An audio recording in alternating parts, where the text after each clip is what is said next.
2025年1月，美国太空总署 NASA 的天文学家预测，距离地球9600万公里外的贝努小行星有可能在飞行157年后，即地球时间2182年转向地球。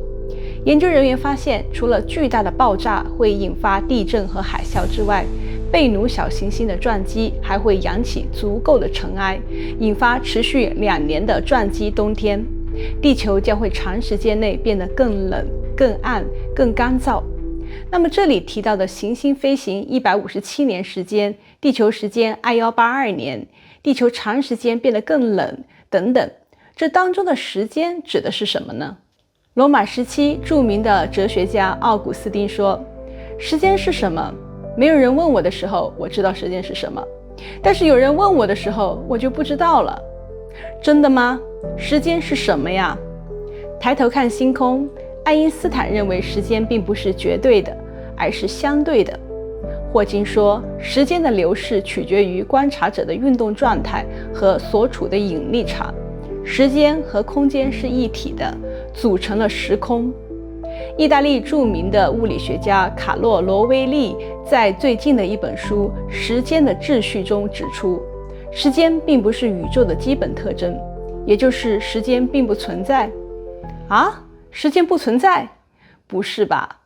那我们先看看中国深圳市松岗一家电子厂的蔡老板是怎么说的。1999年的一个晚上，蔡老板酒过3巡后，对身边的陈老板和赖老板说，你们说时间对每个人来说真的有那么重要吗？我觉得时间就是金钱。说着，他抬起手腕，轻轻地转动他那新款的劳力士手表。陈老板微微一笑，将杯往上举了举，说，那当然，时间对我们这些做生意的来说是最宝贵的资源。赖老板用力地点点头，说，没错，每1分钟都可能决定一笔交易的成败。蔡老板轻轻地笑了一下，说，但有些人的时间价值可就不一样了。赖老板坏坏地问，怎么个不一样法呀？蔡老板瞟了一眼赖老板，转动手腕，手表在光线下闪烁，对着陈老板说，比如你看我戴的这款劳力士，手表走一圈价值30万，有些人手表走一圈价值3000块。手表走的每一圈时间是一样的，但是对我们来说，时间的价值就是不一样。陈老板和赖老板都哈哈大笑起来，同时转动着自己手腕上的劳力士，大声说，对对对，时间就是金钱，哈哈哈。如果对生意人来说时间是金钱的话，那我们来看看老板界的天花板李嘉诚的手表走一圈价格又是多少？ Anything with a light or sun, you have about 5 minutes, you don't need to change the battery. And can swimming, so a few hundred US, I think, around $500. Do your friends, do they tease you about your watch? No, they know my character. Suppose it's $100,000. Yeah. I need to be careful. But this few hundred US dollars, I play golf, I go to swimming, I get any exercise. I don't need to be careful. Do you always have it fast? Half hour early, anytime. Because why? If I make an appointment, suppose I forgotten. Anywhere in Hong Kong, half an hour, I can be there. Okay, let me see what time. Yeah, this is very fast. It's like about half an hour faster. Yeah. They're good for me. And it's also very light. Very light. Yeah. And Very practical. very practical. That is why I like it. 的确，戴30万人民币手表的蔡老板和戴3000块钱人民币手表的李嘉诚一样，大老板们都认为时间就是金钱，而且李嘉诚的手表还调快了30分钟，为的是能提前赴约。看来和李嘉诚见面的人真的是幸福，不用担心李嘉诚迟到。而春秋战国时期的韦生就没有那么幸运了。韦生是鲁国的一个小伙子，英俊善良。他与一位年轻美丽的姑娘相爱，彼此约定好了在城外的木桥下见面，然后就一起远走高飞。尾生早早就来到了木桥下，心中满是期待。时间如河水般流逝，尾生左等右等，然而那姑娘始终没有来。不幸的是，这时山洪突发，河水急速上涨，尾生依然固执不肯离去，紧紧抱着桥柱，等待着姑娘。他坚信她一定会来。河水逐渐淹没了他，最后尾生被淹死了。这是庄子记载的一个约会不守时的故事。那在另一个地方的姑娘为什么不来呢？或许是身处不同的地方有着不同的时间。根据爱因斯坦的广义相对论，引力会影响时间的流逝速度，也就是引力越强的地方，时间流逝的越慢，时钟也走得越慢。电影《星际穿越》中，男主角库珀和船员们到达了一个星球，那个星球靠近一个超大质量的黑洞——加尔干图黑洞。由于黑洞的巨大引力，导致星球上的时间流逝极慢。库珀和队员们离开主飞船，乘坐小飞船降落在该星球，并在那里待了几个小时。而这时的母飞船的时间却已经过去几十年了。当库珀他们返回飞船时，发现船员们已经变老了许多。那身处大引力场的人是不会感觉到自己的时间变快的。他的生理过程，如心跳、细胞新陈代谢及所有物理世界中的原子、电子等，一切运动都会按照自身的节奏，并符合所在局部地区的时间流动，没有任何异常。也就是说，对于他自己来说，1分钟仍然是1分钟，1年仍然是1年。但对于远离引力场外的观察者来说，看到了他的时间确实变慢了，看到了他衰老的比观察者慢。这就是爱因斯坦的广义相对论中对时间的认识。1971年，美国物理学家哈弗福德和基廷将一台铯原子钟带上了飞机，另一台铯原子钟留在地面。铯原子钟当时是极其精准的计时工具，在1971年的技术水平下，大约运行时274万年才会相差1秒。飞机飞行时，由于高度较高，受地球引力的影响较小，根据引力时间膨胀效应，飞行中的原子钟应比地上的钟快。的确，最终比较结果，飞机上的钟比地面的快了。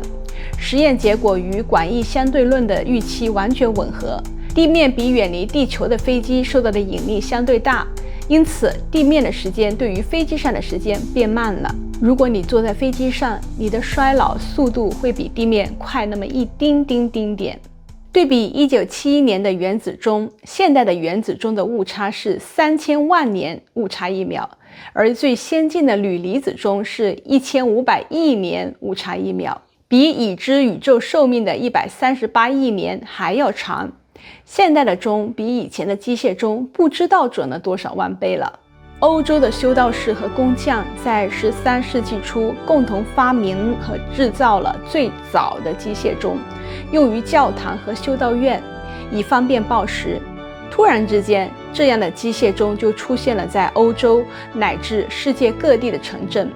无论是召唤信徒在规定时间内祈祷，还是敲钟宣告日出日落或工作的开始，很多居民都习惯了这响起的钟声所给予的时间和生活的秩序。在13世纪，机械钟仍处于早期发展阶段，精确度较低，每天误差是数十分钟甚至1小时，经常依赖人进行手工校正。有太阳的日子里，修道士和工匠借助市中心的日晷时间来校正。1382年，瑞士索罗图恩小镇上的修道院里有一座古老的机械钟，每天定时敲响，提醒修道士们祷告。然而那一年的冬天雪下得特别大，连续好几天漫天大雪后，剩下的就是无尽的灰沉沉的阴天。修道院的机械钟误差越来越大，修道士们认为机械钟坏了，便请来镇上的钟表匠汉斯·齐格勒来维修。老汉斯仔细检查了钟的齿轮和摆锤，发现它们都运转正常。他疑惑地问修道士：“你们是怎么知道它坏了呢？”修道士回答：“最近这几天，我们都是用你的钟表店橱窗里的钟来对时间的。每次经过你店门口，我们都会确认一下时间。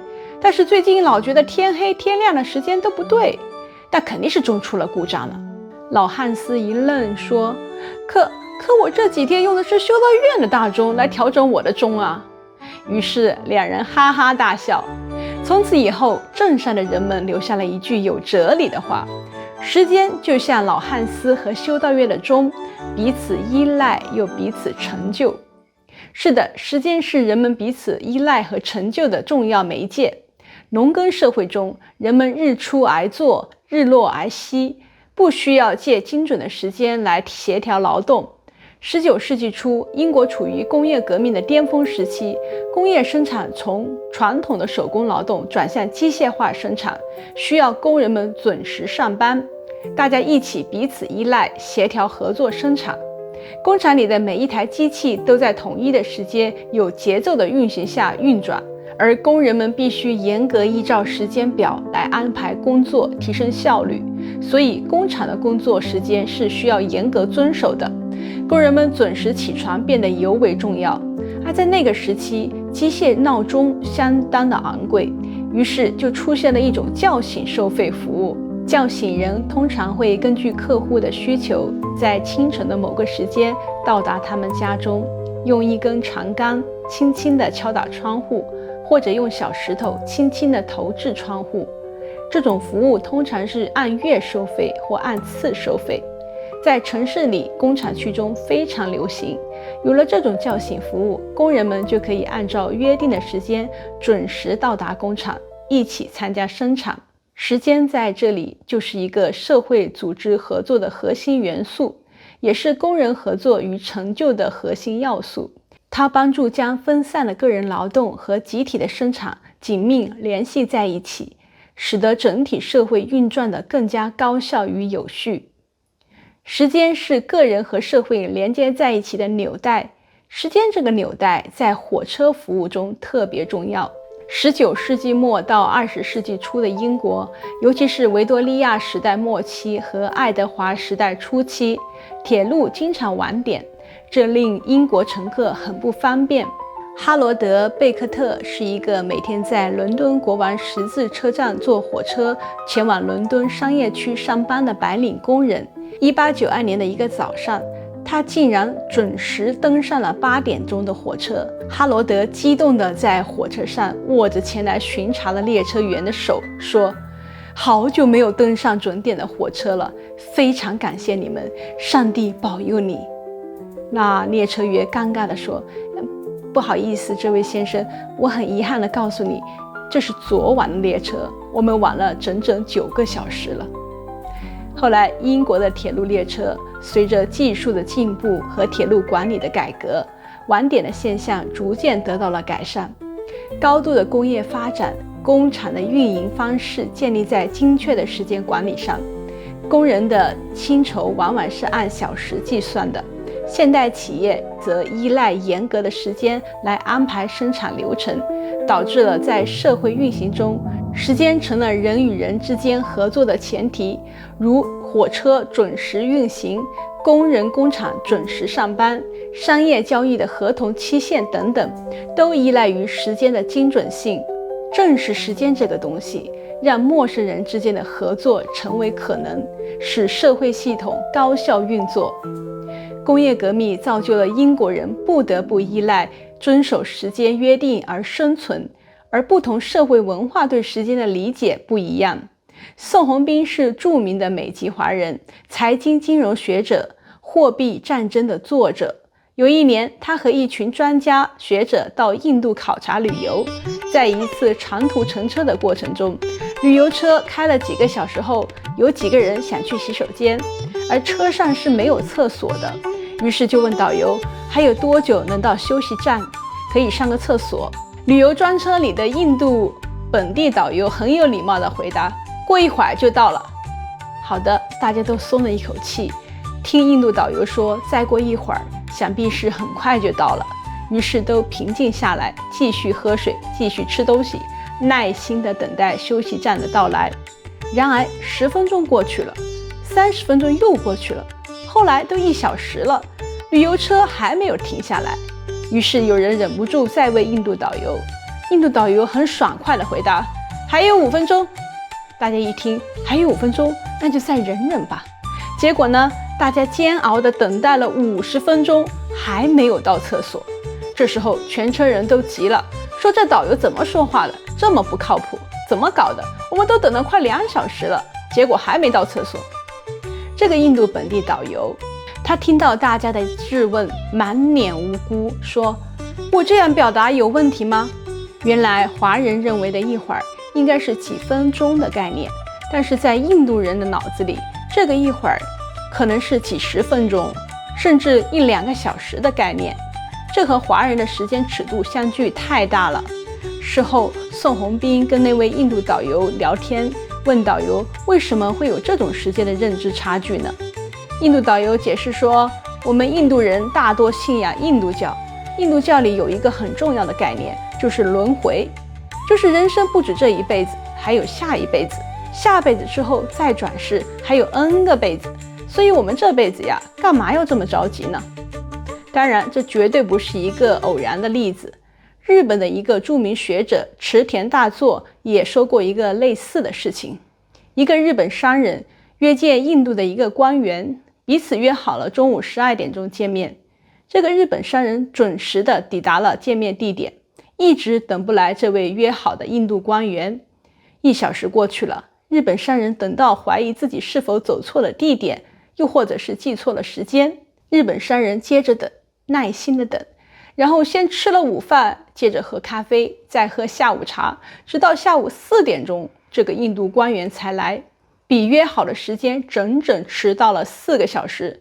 而且来了之后，印度官员满不在乎，就好像我们约好了就是中午或者下午某个时间见面而已，至于是12点还是4点，这位印度官员觉得这个具体的约会时间好像没有什么重要性。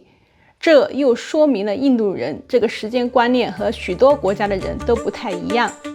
是的，当其他国家的时间被视为单向流动的资源，需要高效利用，强调准时、计划和进步，印度人的时间感官可能更具有弹性，但依然构成人与人之间的默契一部分。时间被看作是循环往复，更关注和谐、耐心和适应变化。印度人的时间感官适用于当地的生活习惯和社会营运。那到底时间是什么呢？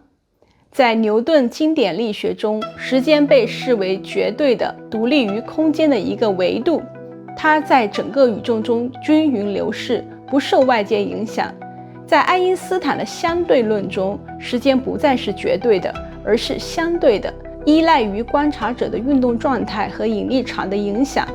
更直白一点来说，爱因斯坦和霍金对时间的解释是，时间就像一条河里的水，一直往前流淌。有些地方河水流淌的速度慢些，有些地方河水流淌的速度快些。热力学对时间的解释主要基于熵增定律，就是世界自发的从有序变无序的过程，这解释了时间的方向性。宇宙大爆炸理论中认为，时间的起点是138亿年前的大爆炸，在此之前，时间是没有意义的，而且宇宙会最终达到热平衡，也就是宇宙会最终死亡。到那个时候，一切都会停止，时间也会完全失去意义。现在有不少新派的物理学家认为，时间本身是不存在的。在美国纽约曼哈顿第5大道与50街交界处，有一个建立于1878年的哥特式天主教堂——圣帕特里克大教堂。它是美国最大的天主教堂。圣帕特里克大教堂的对面有一个高4.3米的雕塑，展现了一位强壮的男性人物，双膝微弯，双臂高举，扛着一个象征宇宙的巨大环形天球。这个雕塑的名字叫阿特拉斯雕像。扛着宇宙的这位是希腊神话中的阿特拉斯。在泰坦大战中，阿特拉斯站在泰坦这边，与宙斯领导的奥林匹斯众神作战。最终泰坦这一方战败后，胜利方的宙斯为了惩罚和折磨阿特拉斯，命令阿特拉斯永远汗流浃背地扛着宇宙。在宇宙中，时间到底是什么？时间大多数基于宇宙的大环境下研究的，非常的沉重和艰辛难懂，而且理论百家齐放，目前仍然是物理学最大的谜题之一。我们今天先暂时放下宇宙这个巨大的天球，以及那些用各种精密数学演算论证的时间，转而低头回看我们自己，以人为本的方式来告诉你什么是我们人类自己的时间。时间是人类最基本的抽象概念之一。研究表明，智人约在20万年前发生了 FOXP2 基因突变，这些突变被认为增强了语言能力、抽象思维和时间的认知能力。FOXP2 基因提高了大脑处理时间的能力，使智人能在语言表达中区分过去、现在和未来。例如，智人会说，昨天我们看到了一群野牛经过山谷，也会说，明天我们要在河边设陷阱。这种对时间的表达能力帮助智人更有效地传递信息，提升生存能力。而尼安德特人的 FOXP2 基因突变较少，在时间表达上较为有限，影响了他们的协作生存能力。智人能理解抽象的时间，在进入农业社会时，智人可以理解季节的变化，提前规划耕作，并能够用语言沟通，说出类似的语句：春天播种，秋天收获，现在储存食物，否则冬天会挨饿。这种长时间尺度的认知，正是 FOXP2 基因突变所增强的能力之一，使得智人能够规划长期行为，从而建立复杂社会。智人对时间长度的感知，能够提前计划如何制造工具，并且理解制造过程需要的时间。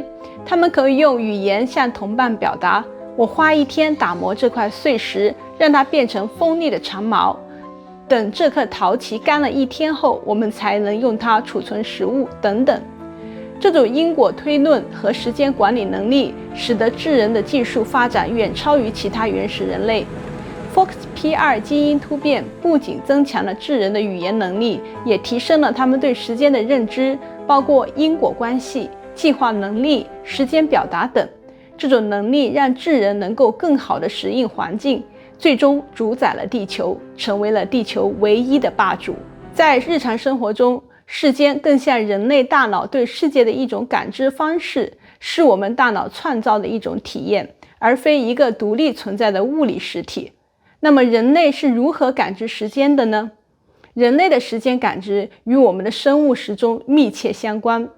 生物钟由大脑视交叉上核控制的，视交叉上核直接受光照信号的影响，通过调整褪黑激素的分泌，帮助我们在白天保持清醒，夜晚进行睡眠。时间的感知由多个神经系统实现的，前额叶皮层在计划和预测未来中发挥了重要的作用，而小脑则管理精确时间估计。例如音乐节奏，小脑能让我们在舞蹈中跟随着音乐节拍协调动作。假如你在要求每3秒按一次按钮，这种精确时间的估计则依赖小脑对时间的准确感知来完成。例如打网球时，该什么时候挥动球拍，小脑对极短时间内的精确估计尤为重要，而对长时间的感知，如几分钟、几十分钟的时间感知，就由大脑深部的基底神经节控制。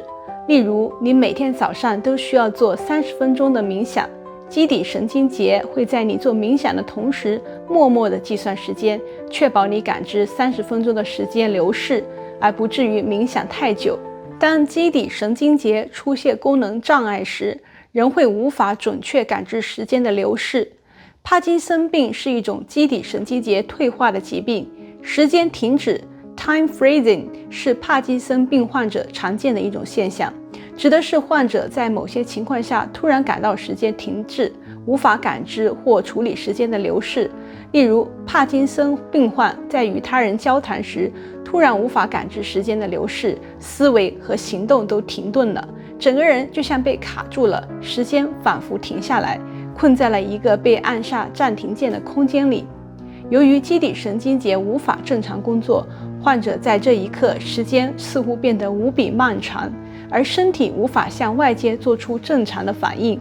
这里可想而知，大脑感知时间的流逝对我们有多么的重要。爱因斯坦曾说过，与心爱的人在公园漫步，感觉时间飞逝；而在火堆旁感受炙热火烤的人，会感到度日如年，1分钟仿佛过去了1小时。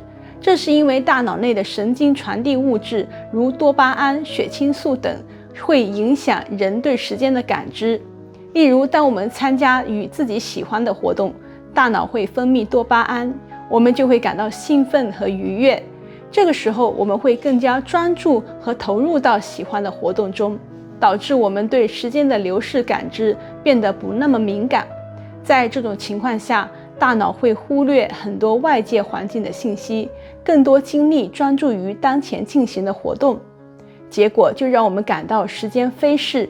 例如玩游戏、看电影、参加聚会等等，这些活动都让我们在愉悦兴奋中度过时光，几乎没有感到时间的流逝。相反，当我们处于焦虑、压力或者参加自己不喜欢的活动中，脑就会进入一种紧张的状态。大脑中杏仁体是处理情绪反应的重要区域，特别是对于负面情绪，如恐惧、焦虑。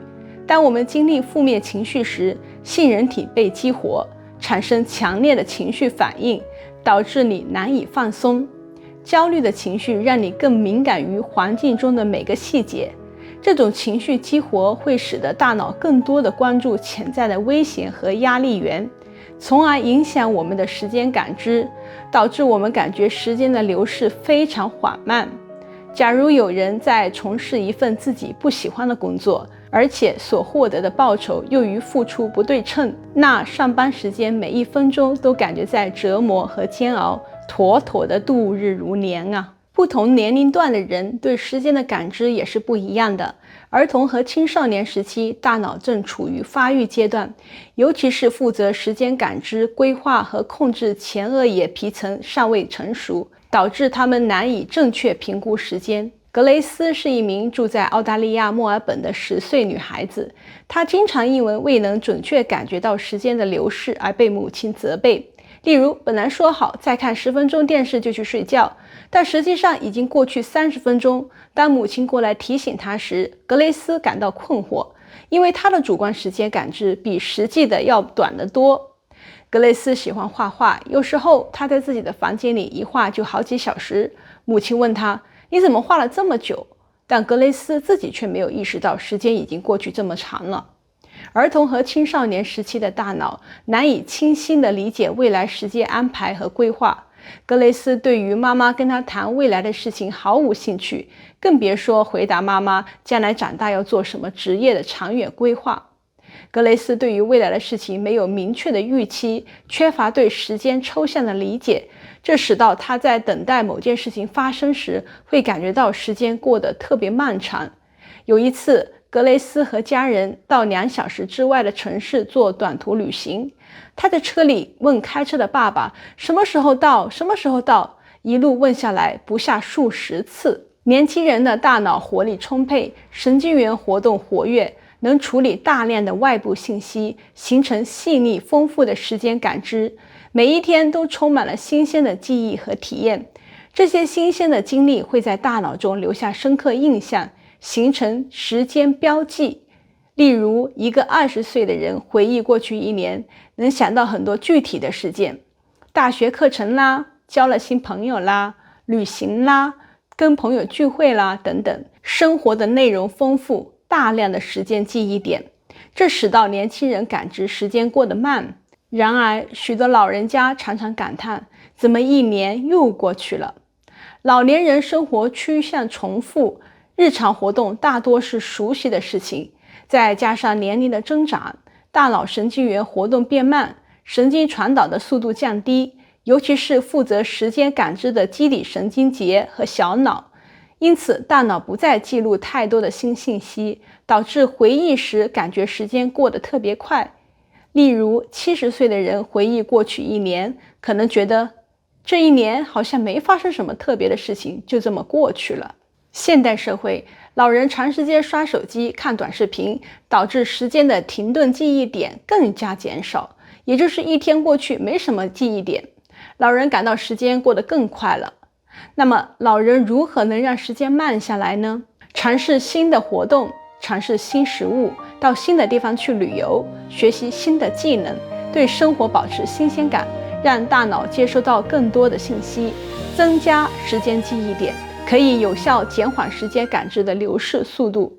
人还有另一种时间的感知，就是有限的生命。古罗马哲学家塞涅卡说，人之为人，就在于生命的短暂。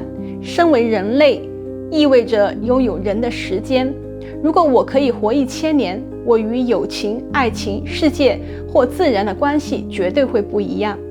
时间就是生命，这是人类对时间的一种重要解读。在所有的生物中，只有人类有死亡的概念。人类通过自我意识和对时间认知的推理能力，理解到死亡是生命的终点，并在思想成熟的时候就能意识到自己终将必然死亡，认识到活着的时间是有限的。而动物则没有死亡的概念，例如乌鸦在临死前1秒都还在为生存而奋斗，垂死的狮子一直都在挣扎着想去追逐羚羊。从进化角度来看，动物不知道生命的时间是有限的，完全没有死亡的概念，是一种自然的选择，避免它们一直担心死亡影响生存和繁衍，导致物种灭绝。英国作家福特斯写道，死亡可以摧毁一个人的肉体，但死亡的概念拯救了一个人的灵魂。因为人类能感知时间的流逝，并理解自己生命被时间所限定，终将迎来生命时间的尽头。正是这种对时间有限性的认知，使人们在人生时间的长河中更加理性的思考，以积极的态度珍惜时间，合理安排时间，从而让有限的人生时间充满意义。